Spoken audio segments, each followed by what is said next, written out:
À 15 ans, Moussa était ce qu'on appelle un fils de l'ombre. Maigre, les épaules voûtées par un fardeau invisible, il marchait toujours en rasant les murs des cases en terre cuite. Son père était mort en mer 10 ans plus tôt, avalé par une vague scélérate, ne laissant derrière lui qu'une pirogue vermoulue et des filets pleins de trous. Depuis ce jour, Moussa était devenu l'homme de la maison. Un titre trop lourd pour ses frêles épaules. Chaque matin, avant même que le soleil ne déchire l'horizon de ses premiers rayons sanglants, Moussa était déjà sur la plage, pendant que les autres hommes, forts et bruyants, préparaient leurs grands moteurs et leurs filets neufs en riant. Moussa, lui, poussait sa petite barque silencieuse vers l'eau noire. « Hé, Moussa !» cria un jour Idriss, le fils du chef du village, en lui jetant une tête de poisson mort qui atterrit à ses pieds. « Tu vas encore pêcher des algues aujourd'hui ? Fais attention de ne pas attraper une sirène, elle te trouverait trop laid. » Les rires des autres pêcheurs éclatèrent comme du tonnerre. Moussa ne répondit pas. Il serra les dents si fort que sa mâchoire lui fit mal. Il ramassa la tête de poisson, non pas pour la jeter, mais pour l'utiliser comme appât. L'humiliation était un luxe qu'il ne pouvait pas se permettre. Sa mère, malade et couchée sur une natte dans leur case sombre, avait besoin de manger. Ce jour-là, comme les précédents, fut un échec cuisant. Moussa passa 10 heures sous un soleil de plomb. Sa peau brûlait, ses lèvres étaient gercées par le sel. Il lança son filet 100 fois. 100 fois, il le remonta vide. Pas un capitaine, pas une sardine. Même les crabes semblaient fuir sa zone. C'était comme si l'océan lui-même le rejetait, comme si une malédiction invisible flottait autour de sa pirogue, repoussant la vie. Le soir tombait. Le ciel virait au violet sombre, annonçant l'approche de la nuit. Les autres pirogues rentraient déjà, chargées de poissons argentés qui scintillaient comme des trésors. Moussa entendait les chants de joie au loin sur la rive. Il regarda le fond de sa barque, rien, juste un peu d'eau saumâtre. Il imagina le regard de sa mère quand il rentrerait les mains vides. Ce regard qui ne jugeait pas, mais qui s'éteignait un peu plus chaque jour. « Pourquoi ?» murmura Moussa, la voix brisée en regardant le ciel vide. « Qu'ai-je fait aux ancêtres? Pourquoi m'avez-vous maudit? Je veux juste vivre. Je ne demande pas de palais, juste de quoi remplir une assiette. » Une rage sourde, froide et dangereuse monta en lui. Ce n'était plus de la tristesse, c'était du désespoir. Au lieu de ramer vers la rive, Moussa tourna le dos au village. Il commença à ramer vers le large, vers la fosse du diable. C'était une zone interdite par les anciens. On disait que les courants y étaient, meurtriers, et que des esprits y rôdaient une fois le soleil couché. Mais Moussa s'en fichait. Mieux valait mourir noyé que de rentrer une nouvelle fois dans la honte. Il arriva au-dessus de la fosse alors que la lune était cachée par des nuages épais. L'eau ici était différente. Elle était calme, trop calme. Une huile noire, dense, qui ne reflétait rien. Le silence était total, pas un oiseau, pas le bruit du vent. Juste le battement de son propre cœur dans ses tempes. Il se leva, vacillant sur ses jambes maigres, et lança son filet une dernière fois. Le geste était désespéré, violent. Le filet s'enfonça dans les ténèbres liquides avec un petit plouf discret. Moussa attendit. 1 minute. 10 minutes. Soudain, une secousse, violente. La corde lui brûla les mains. La pirogue tangua dangereusement, manquant de se renverser. Le cœur de Moussa bondit dans sa poitrine. Un gros poisson? Un requin? Il tira. C'était lourd.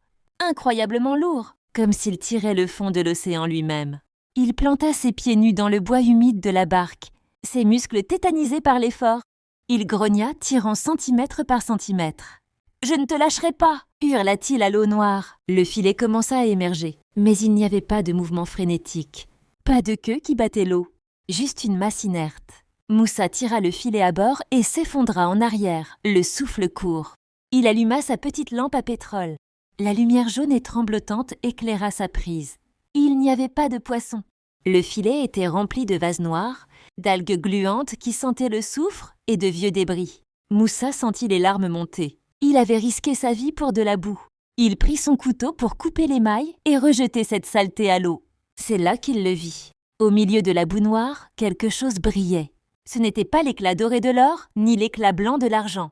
C'était une lueur, violette, faible, pulsante, hypnotique. Moussa approcha sa main, hésitant. Il écarta les algues. C'était un bracelet. Il était large, lourd, forgé dans un métal qu'il n'avait jamais vu. Noir comme la nuit sans lune, mais traversé de veines qui semblaient bouger. Et incrusté dans ce métal, il y avait 7 pierres, 7 gemmes d'un violet profond qui semblaient le regarder comme des yeux. Au moment où les doigts de Moussa effleurèrent le métal froid, le vent se leva brusquement. Un coup de vent glacial qui éteignit sa lampe à pétrole, le plongeant dans l'obscurité totale. Sauf pour le bracelet.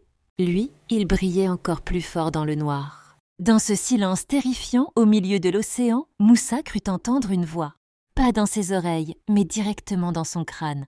Une voix douce, féminine, qui ressemblait au bruit de la soie qu'on déchire. « Tu as assez souffert, mon enfant. Prends !» Moussa aurait dû avoir peur. Son instinct de survie hurlait de jeter cette chose et de fuir. Mais sa faim parlait plus fort. Sa haine de la pauvreté parlait plus fort. Il prit le bracelet. Il était froid comme de la glace. Mais dès qu'il le tint dans sa paume, une chaleur intense remonta le long de son bras, comme une injection d'adrénaline pure. Il se sentit soudain puissant, invincible. Tremblant, il glissa le bracelet à son poignet gauche. Il s'ajusta instantanément, se resserrant autour de sa chair, comme s'il avait été fait sur mesure. Moussa sentit une piqûre, brève mais vive, comme si le métal avait goûté son sang. Puis, le calme revint. La lune sortit des nuages, éclairant la mer d'une lumière argentée. Moussa regarda son poignet. Le bracelet était magnifique. Il avait l'air royal. Étrangement, il ne se sentait plus fatigué. Il empoigna ses rames. Il avait l'impression que ses bras avaient doublé de volume. Il rama vers le village avec une vigueur qu'il n'avait jamais eue, fendant les vagues comme un hors-bord. Il rentra au village tard dans la nuit. Tout était calme. En passant devant la case d'Idriss, le garçon qui l'avait humilié le matin même, Moussa s'arrêta. Il regarda la maison. Une pensée sombre traversa son esprit. « Tu ne riras plus jamais de moi ». À cet instant précis, un chien qui dormait devant la porte d'Idriss se réveilla, hurla à la mort en voyant Moussa et s'enfuit en gémissant, la queue entre les jambes. Moussa sourit, un sourire nouveau, un sourire qui ne lui ressemblait pas. Il entra dans sa case où sa mère dormait. Il s'allongea sur sa natte. Le bracelet, dans l'obscurité, émettait une douce pulsation contre son poignet. Boum, boum, boum, comme un deuxième cœur. Moussa ferma les yeux, s'attendant à dormir. Mais cette nuit-là, pour la première fois, il ne fut pas seul dans ses rêves. Le lendemain matin, Moussa ne se réveilla pas comme d'habitude. Il n'y avait pas cette lourdeur dans les membres, pas cette boule au ventre causée par la peur du lendemain. Il ouvrit les yeux et se sentit électrique. C'était comme si quelqu'un avait remplacé son sang par du mercure liquide. Ses sens étaient décuplés. Il entendait le bourdonnement d'une mouche à l'autre bout de la case. Il voyait les grains de poussière danser dans le rayon de soleil avec une netteté effrayante. Il regarda son poignet. Le bracelet était toujours là. À la lumière du jour, il semblait moins menaçant, presque un bijou royal. Le métal noir absorbait la lumière au lieu de la refléter. Moussa essaya de l'enlever pour se laver. Il tira. Rien. Il tira plus fort, utilisant du savon. Impossible. Le bracelet ne bougeait pas d'un millimètre. Il ne serrait pas, il ne faisait pas mal, mais il était fusionné. La peau autour du métal était légèrement rouge, comme si le bracelet avait pris racine dans sa chair. Une petite voix rationnelle au fond de lui hurla « Coupe-le, prends une machette et brise-le » Mais une autre voix, plus forte, plus suave, celle de la veille, chuchota « Pourquoi rejeter ce qui te rend fort ?» Moussa sortit. Sa mère était assise devant la case, triant des herbes. Elle leva les yeux et se figea. « Moussa » dit-elle, hésitante. « Tu as l'air différent. Tu as grandi dans la nuit ?» Moussa sourit. Pas son sourire timide d'avant. Un sourire carnassier. « Non, maman. Je me suis juste réveillée. » Il se rendit au marché aux poissons. D'habitude, il y allait pour mendier des restes ou vendre ses maigres prises. Aujourd'hui, il marchait la tête haute, le torse bombé. Il s'approcha du grand grossiste, un homme ventripotent nommé Vieux Doudou qui arnaquait tous les pêcheurs. Vieux Doudou riait avec ses employés. Il vit Moussa approcher et commença à se moquer. « Tiens, le roi des algues est là. Tu veux me vendre des crevettes imaginaires, petit ?» Moussa le fixa. Et là, quelque chose d'étrange se produisit. Dans l'esprit de Moussa, les chiffres commencèrent à défiler. Il regarda les caisses de poissons de Doudou et instantanément, il sut.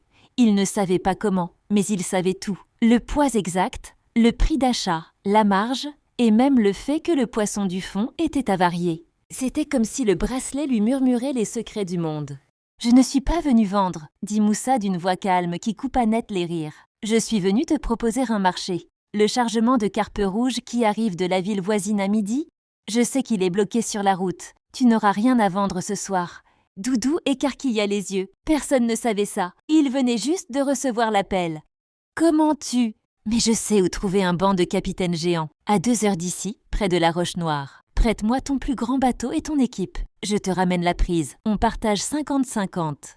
Tu es fou? La Roche Noire est vide depuis des années. Regarde-moi, Doudou. Ai-je l'air de blaguer?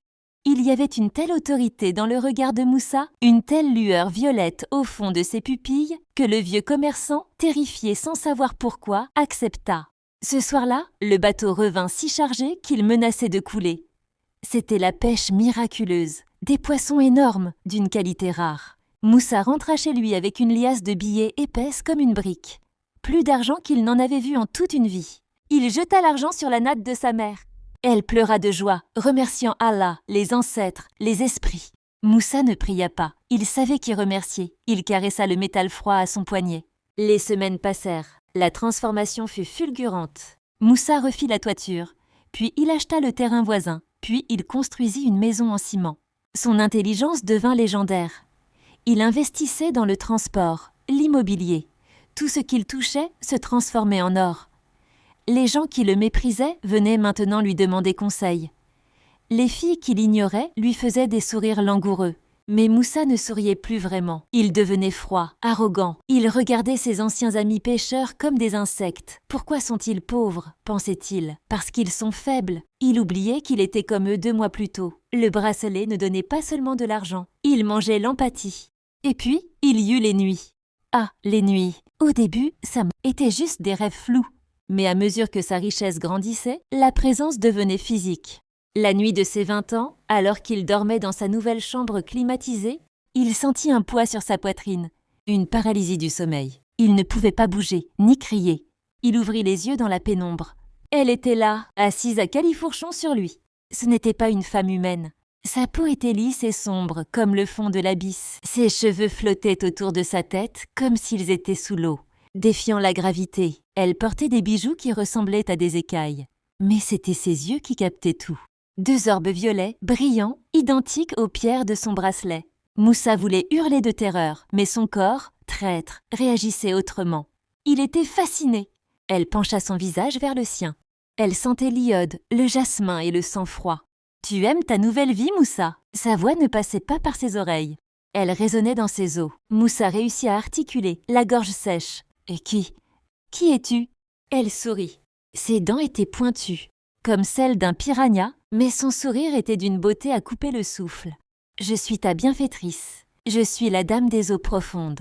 Je suis celle qui t'a choisi. » Elle passa un ongle long et effilé sur le torse de Moussa, laissant une traînée glacée. « Je te donne le monde, Moussa. Le jour t'appartient. »« Et en échange ?» demanda-t-il, tremblant. Son sourire s'élargit. « La nuit est à moi. Et tout ce que tu créeras par amour sera à moi. » Moussa ne comprit pas la phrase. Tout ce que tu créeras par amour. Son esprit, aveuglé par le désir et la peur, ne chercha pas à analyser. Cette nuit-là, ils s'unirent. Ce n'était pas un acte d'amour, c'était un transfert d'énergie. C'était violent, froid, et pourtant, c'était l'extase la plus pure que Moussa ait jamais ressentie. Il avait l'impression qu'elle lui injectait de la puissance pure, tout en aspirant une partie de son humanité. Au matin, elle avait disparu. Moussa se réveilla seul. Il se sentait vidé, épuisé, comme s'il avait couru un marathon. Il avait des marques bleues sur le torse. Il se traîna jusqu'au miroir. Il avait l'air plus vieux. Ses yeux étaient cernés. Mais quand il regarda son compte bancaire sur son téléphone, il vit qu'un investissement risqué avait triplé de valeur pendant la nuit. Il regarda son reflet. « C'est le prix, dit-il à son image. Juste des cauchemars. Je peux gérer ça. Je suis riche, je suis puissant. » Il ne savait pas que la création par amour, dont elle parlait, n'était pas de l'art ou des entreprises. Il allait bientôt rencontrer Fatou et le véritable piège allait se refermer. Moussa avait 23 ans et il possédait la moitié de la ville. Il avait échangé sa case en tôle contre une villa blanche face à la mer, entourée de murs hauts surmontés de barbelés électriques. Il avait des gardes, des serviteurs, des chauffeurs. Mais Moussa découvrit une vérité cruelle. Le lit le plus cher du monde ne garantit pas le sommeil. Et la maison la plus remplie peut être la plus vide. Les visites nocturnes de la femme de nuit s'étaient espacées. Elle venait moins souvent, comme si elle était gavée, satisfaite de la richesse qu'il accumulait. Moussa commença à se détendre. Il se disait « C'est fini. J'ai payé le prix avec ma peur. Maintenant, je peux vivre. Il avait faim de normalité. Il voulait ce que l'argent ne pouvait pas acheter. Un regard sincère. Toutes les femmes qu'il rencontrait regardaient son poignet. Sa montre en or, sa voiture. Aucune ne regardait Moussa. Et puis, il rencontra Fatou. Ce n'était pas dans un gala de luxe, mais à la sortie d'une petite école primaire du quartier populaire. Elle était institutrice. Elle portait un voile coloré simple et avait un visage d'une douceur qui désarmait l'âme. Moussa avait failli la renverser. Avec son 4x4, il était sorti pour s'excuser ou pour l'impressionner avec son argent. Mais Fatou ne l'avait même pas laissé parler. « Vous croyez que la route vous appartient parce que votre voiture est grosse ?» lui avait-elle lancé, les yeux pétillants de colère juste. « Ici, ce sont des enfants qui marchent. Votre argent ne remplacera jamais une jambe cassée. » Moussa était resté bouche bée. C'était la première fois depuis 3 ans que quelqu'un lui parlait sans trembler ou sans essayer de le séduire. Il tomba amoureux à cet instant précis, brutalement, irrévocablement. Il fit tout pour la conquérir, mais pas avec des cadeaux. Fatou refusa ses bijoux. « Je ne suis pas à vendre, Moussa, » disait-elle. Il dut la conquérir avec son cœur. Il réapprit à être simple. Il venait la voir à pied. Il parlait pendant des heures sous l'arbre à palabres. Pour la première fois, Moussa oubliait le bracelet. Il oubliait la femme de nuit. Avec Fatou, il se sentait chaud. Il se sentait humain. Quand Fatou accepta enfin de l'épouser, Moussa pleura. De vraies larmes. Il pensa, l'amour est plus fort que la magie. Fatou est ma lumière. Elle chassera les ombres. Pauvre fou. Il avait oublié la clause du contrat. Tout ce que tu créeras par amour sera à moi. Le mariage fut l'événement de la décennie. Tout le village était invité. On tua 10 bœufs. Les griots chantèrent les louanges de Moussa, l'enfant béni des eaux. Fatou était resplendissante dans son boubou blanc et or. Mais durant la nuit de noces, alors que Moussa tenait sa femme dans ses bras, savourant ce bonheur pur, il sentit une vibration à son poignet. Légère, presque imperceptible, comme un petit rire étouffé. Il regarda le bracelet. Les pierres violettes pulsaient doucement, au même rythme que la respiration de Fatou. Moussa chassa cette pensée. Non, pas maintenant. Laisse-moi tranquille. Les mois de bonheur s'enchaînèrent. Fatou tomba enceinte. La nouvelle fit exploser le cœur de Moussa de joie. Il allait être père. Il allait créer la vie. C'était la preuve ultime qu'il n'était pas maudit. Un monstre. 7 de 15 ne peut pas donner la vie, n'est-ce pas? Il devint le mari parfait. Il accompagnait Fatou à chaque visite médicale. Il peignit lui-même la chambre du bébé en bleu ciel. Il acheta les meilleurs berceaux, les jouets les plus doux. Pendant 9 mois, la femme de nuit disparut totalement. Pas un rêve, pas une apparition. Moussa était persuadé qu'elle était partie pour toujours. Il se disait que le bracelet n'était plus qu'un simple porte-bonheur inerte. Le jour de la naissance arriva. C'était une nuit d'harmattan, ce vent sec et poussiéreux qui vient du désert. À la maternité privée, les cris de Fatou cessèrent soudainement pour laisser place au plus beau son du monde, le pleur d'un nouveau-né. L'infirmière sortit, un sourire aux lèvres. « C'est un garçon, monsieur Moussa, un guerrier. Il pèse 4 kilos. » Moussa entra dans la chambre, tremblant d'émotion. Fatou, épuisée mais rayonnante, tenait le petit paquet de linge blanc. Moussa s'approcha. Il regarda le visage de son fils. Il l'appela Ousmane. Le bébé ouvrit les yeux. Ils étaient grands, noirs, innocents. Il agrippa le doigt de son père avec sa petite main. À l'instant précis où la peau du bébé toucha la peau de Moussa. Birgilor. Moussa retint un cri de douleur. Son poignet. C'était comme si on venait de lui poser un fer rouge sur l'os. Il recula brusquement, manquant de faire tomber une chaise. « Moussa, qu'est-ce qu'il y a » s'inquiéta Fatou. « Rien, rien » mentit-il, le front couvert de sueur froide. « C'est l'émotion, juste l'émotion. » Il sortit dans le couloir haletant. Il releva la manche de sa chemise de soie. Le bracelet brillait d'une lueur aveuglante. Les 7 pierres violettes tourbillonnaient comme des petits cyclones. Et soudain, la première pierre s'éteignit. Elle devint noire, terne, comme un œil crevé. Juste une pierre éteinte. Moussa fixa le bijou, le cœur battant à tout rompre. Il ne comprenait pas. Pourquoi la pierre s'était-elle éteinte? Qu'est-ce que cela signifiait? Une odeur d'eau saumâtre envahit le couloir aseptisé de l'hôpital. Une voix, douce et terrible, glissa dans son esprit. « Il est magnifique, Moussa. Tu as bien travaillé. La graine a germé. Maintenant, il faut laisser le fruit mûrir. Juste un peu. » Moussa retourna dans la chambre. Il regarda son fils Ousmane qui dormait paisiblement. Il regarda sa femme qui lui souriait avec amour. Et pour la première fois depuis des années, la terreur pure, celle qui glace les entrailles, s'empara de lui. Il venait de comprendre. Il n'avait pas construit une famille. Il avait préparé un festin. Il serra son fils contre lui, comme pour le protéger de lui-même. « Je ne laisserai rien t'arriver, murmura-t-il férocement, même si je dois tuer le diable en personne. » Mais le diable était à son poignet et il avait la patience de l'éternité. Moussa avait réussi à voler 4 années de bonheur au destin.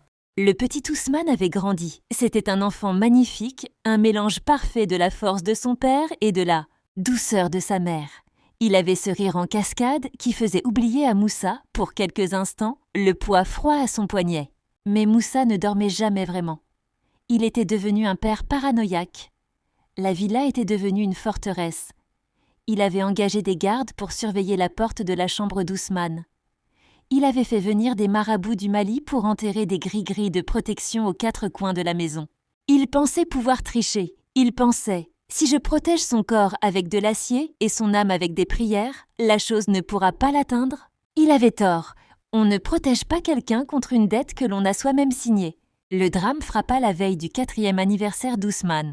La journée avait été parfaite, une fête grandiose, des clowns, des gâteaux, des centaines d'invités. Moussa regardait son fils souffler ses bougies et pour la première fois, il baissa sa garde. Il se dit « Elle a oublié, le bracelet n'a pas bougé depuis la naissance, c'est fini ». La nuit tomba sur la villa, une nuit lourde, sans vent, étouffante. Moussa se coucha aux côtés de Fatou. Il sombra dans un sommeil profond, un sommeil sans rêve, assommé par l'alcool et le soulagement. 03h00 du matin, l'heure du loup. Moussa fut réveillé non par un bruit, mais par une douleur. Une douleur fulgurante, atroce, comme si on lui arrachait le bras. Il ouvrit les yeux en hurlant, saisissant son poignet. Dans l'obscurité de la chambre, le bracelet brillait, mais pas de sa lueur violette habituelle. Il brillait d'un rouge sang, violent, pulsatile, comme une alarme silencieuse. La pierre qui s'était éteinte à la naissance d'Ousmane, elle était en train de se fissurer. Un froid polaire envahit la pièce. La température chuta de 10 degrés en une seconde. Moussa saute. Il bondit du lit, ignorant Fatou qui se réveillait en sursaut. « Ousmane !» hurla-t-il. Il courut dans le couloir. Ses pieds glissaient sur le marbre. Le couloir semblait s'étirer, devenir interminable, comme dans un cauchemar où l'on court sur place. Les gardes devant la porte de l'enfant, il dormait debout. Abonnez-vous et mettez en commentaire. Suite pour la 2e partie qui change tous. Le combat entre Moussa et la femme de nuit, qui gagnera?